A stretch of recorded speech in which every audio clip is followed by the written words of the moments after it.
নাগরিকত্ব সংশোধিত আইন সিএএ নিয়ে উত্তপ্ত রাজ্য রাজনীতি। আর এই আবহাওয়াতেই শুরু হলো মতুয়াদের ধর্মীয় মহামেলা। মতুয়া ধর্মের গুরু হরিচাঁদ ঠাকুরের 213তম জন্মতিথি উপলক্ষে গাইঘাটা ঠাকুরনগর ঠাকুরবাড়িতে আজ থেকে শুরু হলো মতুয়াদের ধর্মীয় মহামেলা। দেশের নানা প্রান্ত থেকে মানুষ উপস্থিত হন এই ঠাকুরনগরে। টঙ্কা, কাসর, নিশান নিয়ে হরিনাম সংকীর্তনের মধ্য দিয়ে চলে আরাধনা। অনুষ্ঠানে আসবেন গোসাই দলপতিরাও। ঠাকুরবাড়ির কামনা সাগরে ডুব দেন লক্ষাধিক ভক্ত। পাশাপাশি অল ইন্ডিয়া মতুয়া মহাসংঘের সংঘাধিপতি তথা বনগাঁ লোকসভার বিজেপি প্রার্থী শান্তনু ঠাকুর এবং তৃণমূল প্রার্থী বিশ্বজিৎ দাসও উপস্থিত থাকবেন। ভক্তদের বিশ্বাস, এই জলে স্নান করলেই মেলে রোগ মুক্তি থেকে নানা সমস্যার সমাধান। এই উৎসবকে ঘিরে সেজে ওঠে গোটা এলাকা।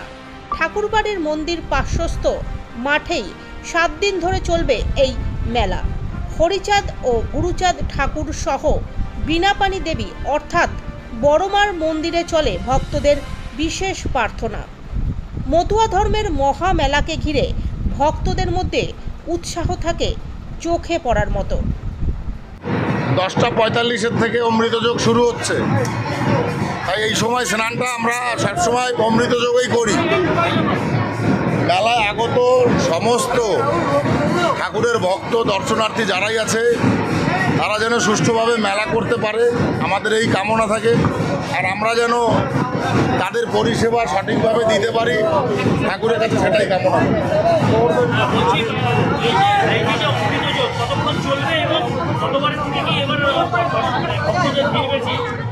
এবারের ভক্তদের আসা অনেক লম্বা সময় ধরে, গতকাল বিকেল থেকে আসা শুরু হয়েছে।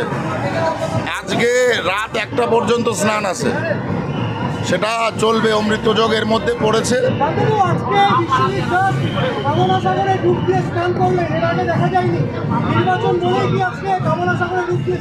আমি আজকের দিনে কোনো বিতর্কিত কথা বলবো না।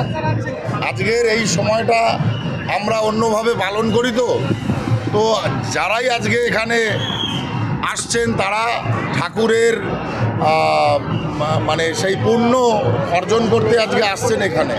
তো কোনো বিতর্কিত মন্তব্য করব না। আমি বিতর্কিত মন্তব্য করব না।